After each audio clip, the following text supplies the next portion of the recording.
we will have a look at the regulation of stroke volume via Frank-Starling law. Okay. To explain the Frank-Starling law, first I will explain something which is important. In this lecture, we will have a look at the regulation of stroke volume via Frank-Starling law. Okay. To explain the Frank-Starling law, first I will explain something which is important. Please pay attention. The concept of active and passive tension. Okay. So tension is basically force acting along the length.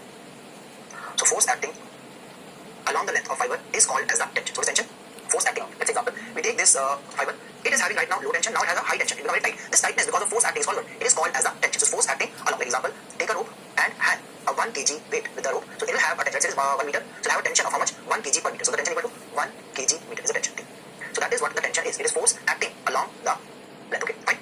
Now tension is of two types. Okay. Like active tension and passive tension. So first is active tension. It is not seen in a rope because a rope cannot contract. So active tension is using ATP. Why? So it is due to muscle contraction. Due to muscle contraction. So active tension is due to muscle contraction. Okay. And it uses ATP, hence called as active. And it is inward direction. It is inward in direction. So it's causing the fiber to become shortened. That is, it is inward in direction. Inwards in direction. And what causes shortening of the muscle fiber? It causes shortening of the muscle fiber. Example, take your muscle, bicep and muscle. When you try to flex, whatever, the muscle becomes shorter and it pull what? The things towards your body. So that's why it called shortening. Okay, so it causes the shortening. Okay. And active tension is also called as muscle effort. So it is also the effort. So what is the effort made by muscle? Is active tension is the effort made by the muscle. Okay. And it increases up to a point, but not beyond that. Okay. What point is that? We'll discuss later. Now, passive tension. Passive tension. Okay. Passive tension is due to stretching. So passive tension is caused by stretching of the fiber, and as you stretch, like this rope is getting stretched, so it will develop tension, and this tension is dependent on the amount of load and the fiber strength. So that's why it is due to stretching of fiber. Okay, stretching of fiber. So it is due to stretching of fiber. Okay, so that is why it mainly gives idea about the load. Okay, by outside forces. Example, gravity is the most common. Like my hand is pulled downward by the gravity, so it is keeping it down. That is gravity. So like my head is falling down right now because of gravity, and to make it up, I have to contract my extensor muscles to lift my head up. So that is making the effort. So active contraction of my anti-gravity muscles is keeping my head upright. Otherwise, gravity is making it fall. So gravity is causing passive tension, and I am generating active tension. So due to stretching of fiber by outside force, hence it is representing load. So what represents the load on the muscle? Passive tension represents the load on the muscle. Okay. Example, gravity. So gravity is most common force here. Okay. Fine. Okay. And it is outward. That is, it moves outward. It tries to stretch, and it increases length of muscle. So what is it trying to do? It is trying to increase the length of the muscle fiber. Are you clear? So trying to increase the length. Okay, let me give an example. Right now, if you look at this wire, it has low tension. This wire. Okay. Now, if I suspend this weight, what happens? This is going to become tighter. But the reason for tightness? The reason for tightness is stretching of the fiber with the load acting on that. Are you clear? So that is why passive tension is due to what? Stretching of fiber by outside forces and increased length of fiber. Clear? As what is the active tension? The case. Okay. Now, second question. When I flex my bicep, the bicep becomes shorter. Yes or no? The length. Okay. And there's a tightness of bicep. This is called what? Active tension. But it also causes stretching of my tricep. So as bicep contract, tricep is stretched, and tricep generate what? Passive tension. So you can write example. Like flexion of arm. I'll write like this. So flexion, okay, at elbow joint causes what? It causes active tension in biceps and passive in triceps. Okay, so whenever I flex my arm, it causes active tension in the biceps and passive in. Okay, clear? And what is very, very important? Yes, the active tension, whenever it is more than the passive, you are able to move the object because your active is able to move the object out. So that is why active tension, whereas more than passive, is able to move the object and do the work. Okay, so active more than passive. That is, effort is more than load. Whatever. Then there is movement occur. Movement occur. Length change. So movement occur. Length changes. So movement occur. Length change and work is done. Like example, let's say I am lifting this remote. So like here, so the weight of the remote acting on my this hand is the load. Okay, and when I lift it up, this is the effort my muscles are making. If I am able to generate more force than the remote, let's say the weight of the remote is 100 grams. If I apply a force of 50 grams active tension, I'll not be able to lift it. See, I can't lift. Rather keep falling from my hand. Okay, it keep falling. Why? Because the active tension is less. But if I can make a force above 100, I can lift the remote. Now the remote is lifted and my muscles are moving. But if I make 50, my muscle will not be able to lift and the length is not going to change. So that is why for length to change, the active should be more than the passive, and that causes movement to take place. So it causes what? Movement to occur, length change, and the work is done. The work is done. Okay, fine. Work is done. Why? So that is called as isotonic contraction. Okay, why? Because once I am able to lift the remote, but my length is changing. See, fiber is contracting and the length is changing, but the load is not changing. Why? The load is same, hence tension same. Load, that is passive tension, is same. And if the passive tension is same, the active won't have to increase further. So initially it was increasing, but the moment it becomes more than the passive, we don't have to move. That is called as isotonic contraction. So what is isotonic? Movement. Any movement is the case. Example, walking, writing. So walking, writing, drawing. Even speaking. When I speak, my vocal cords are moving, so that's why the length is changing. That is producing the air to come out of my mouth with some specific frequency which you are able to understand. So drawing, speaking. So what is the logic to remember? The answer is very, very simple. Whenever movement occurs, the main thing, movement occurs, that means the length is changed. Work work is done, and that is what isotonic. And once work is done, you don't have to increase the tension. Tension is kept same. Only length is changing. So what is length change? Tension same called as isotonic contraction. What the word iso means? So the word iso means same. Iso means same. Sorry. So iso means same. Iso is same. And what is the word tonic is tension. That is load. So tension is same. That is load. And the length is continuously changing. Like I'm writing. See, the load on my muscle is my pen. But this pen weight is fixed. So as I keep moving, I'm changing the length of the muscle fibers. Object is moving, but the weight, the load is same. What is isotonic contraction? When I walk, my body weight doesn't change. So it's an example of what? Isotonic contraction. Okay. So remember isotonic is when work is done. Okay. Fine. And what the formula of work? Just remember. So formula of work is force into displacement. Okay. Force into displacement or tension into length change. Or we can use tension into length change. Delta L is length change.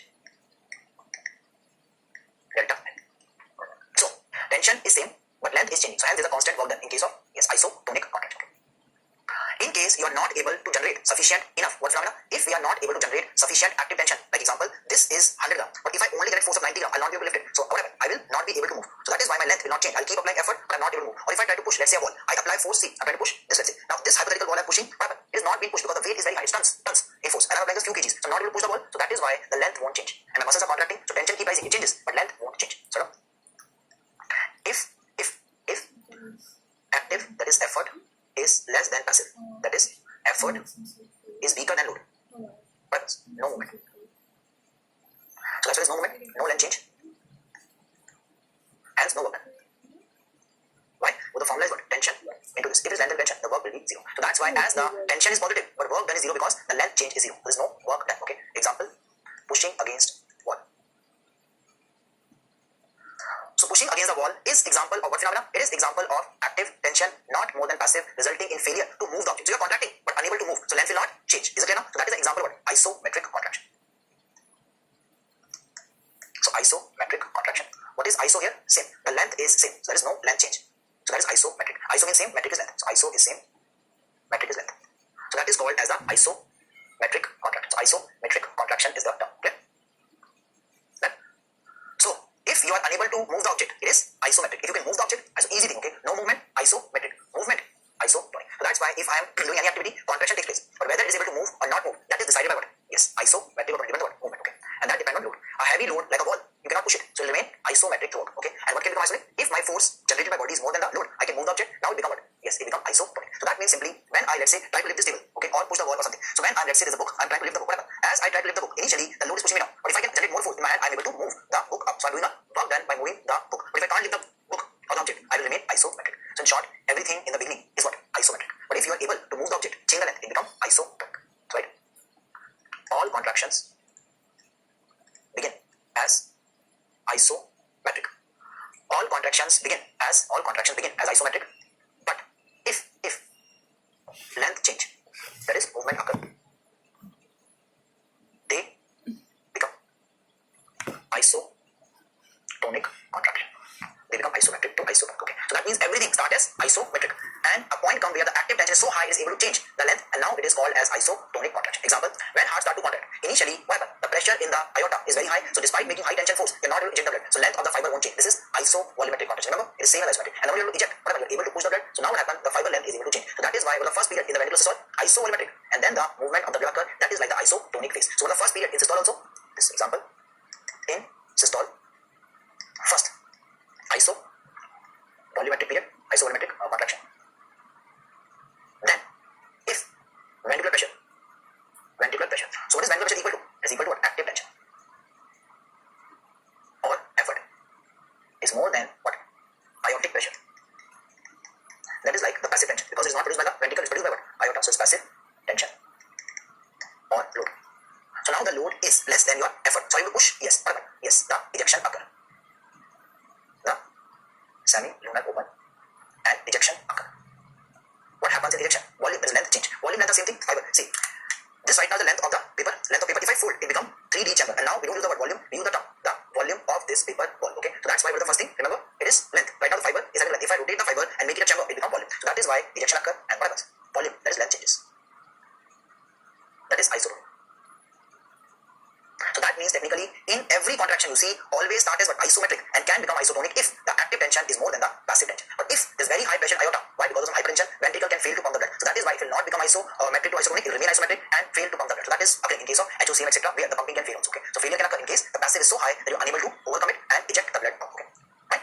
So we're discussing now the Frank-Starling curve in proper detail after we understood active passive tension property. So summarize, contraction make any contraction. See, my hands are contracting. So I'm able to what? Squeeze this paper. Why to squeeze? Because my muscles are able to shorten and I'm able to compress this. Okay. And when something stretches, that is called what thing? Yes, it is called as the passive tension